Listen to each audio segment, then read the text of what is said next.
he puts his neck out. He's taking the risk, and we all benefit from it. And if in some way I can support Don, I will, and that was my main reason, I think, for painting this painting. It was a chance for me to actually do something for Mississauga, because I believe that supporting Don Barber is supporting the city that I live in. And Don needs our support. I've been involved in just very small ways in some different activist projects in Ontario, I guess over the past 7 or 8 years.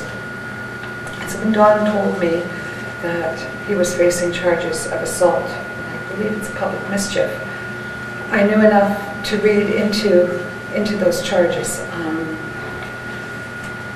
For myself, when I was involved in just trying to get public attention to some big trees being cut down in 1999, I attended what was called a civil disobedience workshop put on by Earthroots.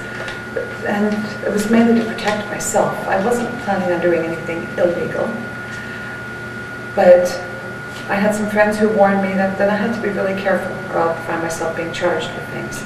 And one of the things that was really emphasized in the civil disobedience workshop is that charges of assault are really, really, really common. And it's hard to avoid them if you're in any kind of conflict, if you're in a public space.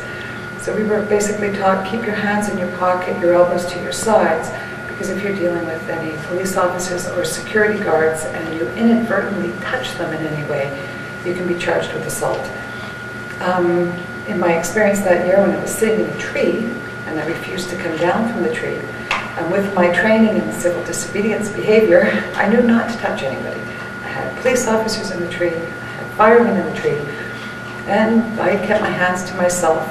And I was eventually charged with resisting arrest because I wouldn't come out of the tree. That was my only form of resistance. And in court, it was automatically assumed I was being charged with resisting arrest, assaulting police, and they were surprised there were no assault charges because it's a natural, it just comes hand in hand. So I don't expect that Don Barber acted in any way that people would consider assault. It's a label that goes on there. People here he was assaulting, I guess, assaulting a security guard, I'm not sure.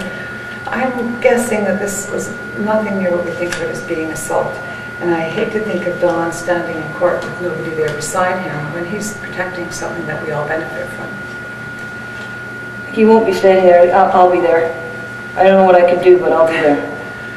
When I think his court case, I believe it was originally scheduled for this week and now it's been postponed.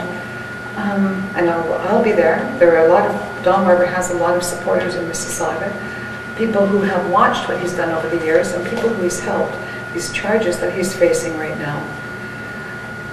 From my perspective, and I'm not really sure, it seems like it was just Don, again, helping somebody out.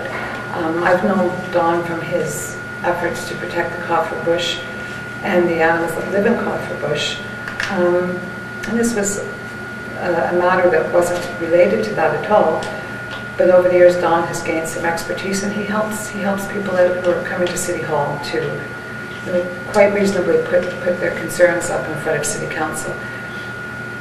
And that's when Don was charged. It wasn't an affair that I wouldn't think he'd be personally involved in, just him helping somebody else out.